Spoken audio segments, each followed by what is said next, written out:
2014 में जैसे ही नरेंद्र मोदी ने शपथ ली और शपथ लेने के बाद एक ही निर्णय लिया, जब काले धन पर उन्होंने एसआईटी गठित कर दी, तो नरेंद्र मोदी का असली चेहरा, मुखौटा उतर गया जो भारत स्वाभिमान और हम लोगों के सामने उन्होंने रखा था, और चेहरा साफ दिखाई दे गया कि आदमी क्या करेगा। तब से यह बात लोगों को समझाने की कोशिश कर रहे हैं कि इस आदमी से को हटाने के लिए और इस आदमी से लड़ने के लिए एक ही तरीका है, सड़क पे उतरना। और आज अंत में सड़क पे लोग आ चुके हैं और लोग सड़क पे आएंगे, पूरा देश सड़क पे आएगा।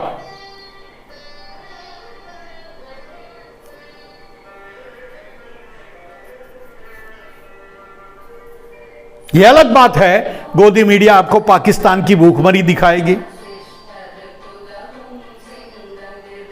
आपको यह नहीं बताएगी कि 80 करोड़ भारत में अनुदान 5 किलो के मुफ्त अनाज पे जी रहे हैं, यह नहीं बताएगा। सिर्फ यह बताएगा गोदी मीडिया कि पाकिस्तान में क्या हो रहा है।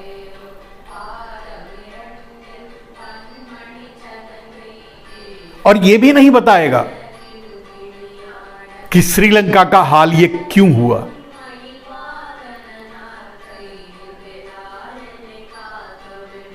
आपको सिर्फ पाकिस्तान की बात बताएगा, पाकिस्तान की बात इसलिए बताएगा कि आप खुश हो लें, आप नहीं, भक्त लोग। भक्त तो इसी में खुश रहते हैं कि मेरे घर में दाना हो या ना दो, मेरे घर में, मतलब मेरे घर में चूल्हा जले या ना जले, मेरा घर भले ही जल जाए लेकिन पड़ोसी का जलना चाहिए। अपना घर जलाकर पड़ोसी का घर जलाएंगे, ये सोच भक्तों की है। परिणाम तो वही होना है।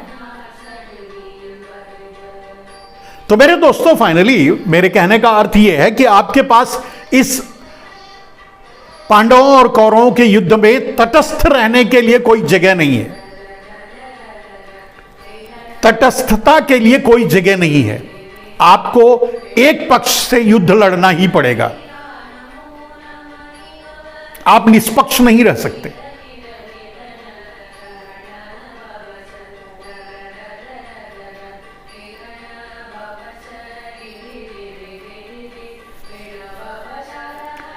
क्योंकि जो निष्पक्ष रहते हैं, जो युद्ध नहीं लड़ना चाहते, उनका एक अलग इतिहास लिखा जाता है।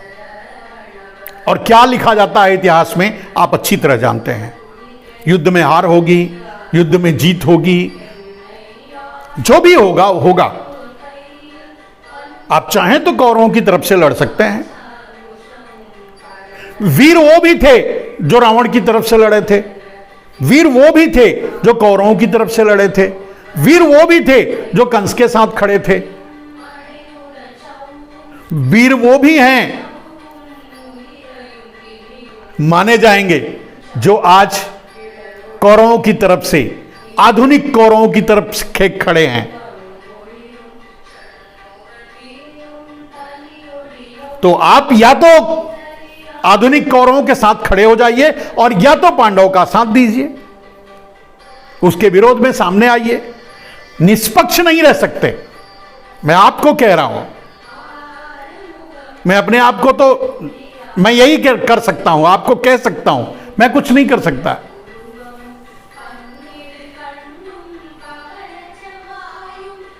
आपको मोटिवेट कर सकता हूं, आपको प्रमोट कर सकता हूं, आपको साहस दे सकता हूं। जो कर सकता हूं वो कर रहा हूं। इसके अलावा कोई रास्ता नहीं है। अगर आप समझते हैं कि इसके अलावा थर्ड वे कोई है, तीसरा कोई रास्ता है, तो नहीं है।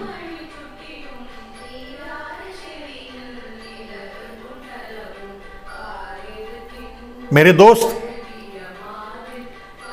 मुझे आश्चर्य होता है, हम भी, आप भी, मैंने पहले भी कहा था कि हम भी, आप भी सब गांव के से बिलोंग करते हैं। गांव में गांव के परिवारों में, गांव की व्यवस्था में अगर परिवार का एक लड़का, किसी भी परिवार का, अपने परिवार का, किसी भी परिवार का एक बच्चा अगर जमीन का एक टुकड़ा बेच देता था तो उसे घर से मार के निकाल दिया जाता था,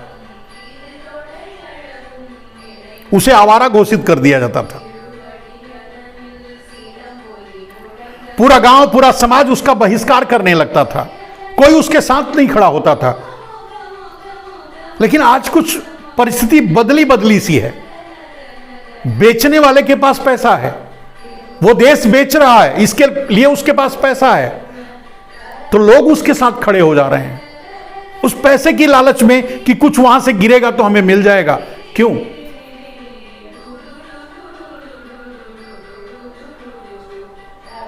आपका ईमान, आपका धर्म, आपके संस्कार आपको क्या शिक्षा देते हैं मैं नहीं जानता, लेकिन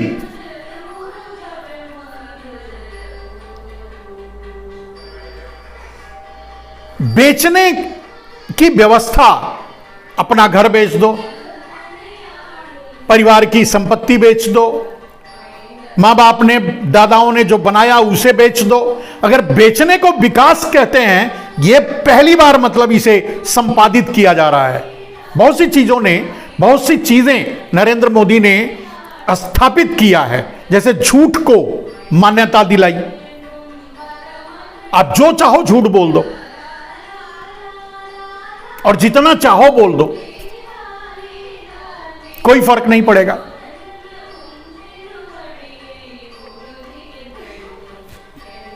पीछे अभी सोशल मीडिया में देख रहा था, वेस्ट बंगाल में चुनाव था तो वहां एक कोई दुर्घटना हो गई, तो नरेंद्र मोदी जाकर वहां कह रहे हैं कि पूरा देश ही ये खत्म हो जाएगा, ऐसे वगैरह वगैरह।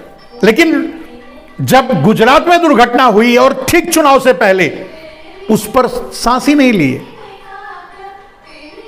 और आप तो कहेंगे कि अब तो लोग वोट भी दे दिए, मोदी जीत भी गए।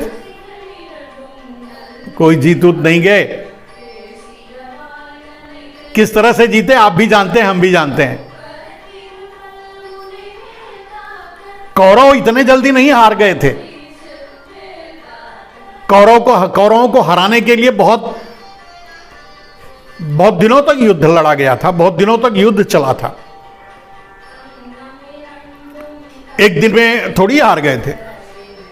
उधर कौरव भी और इधर पांडव भी दोनों सोच रहे थे कि ये कितने दिन टिकेंगे। पांडव सोच रहे थे एक दिन से ज्यादा नहीं युद्ध चलेगा, कौरव भी सोच रहे थे कि एक दिन से ज्यादा युद्ध नहीं चलेगा। 18 दिन चला था संभवतः, मैं बहुत ज्ञाता नहीं हूं। तो युद्ध इतनी आसानी से नहीं जीते जा सकते। और एक तपस्वी, एक राहुल गांधी ने अपने आप को एक तपस्वी के रूप में, एक योद्धा के रूप में साबित किया है और सामने लाया है, और खुल करके अब आप आराम से यह कह सकते हैं कि राहुल गांधी नहीं तो कौन।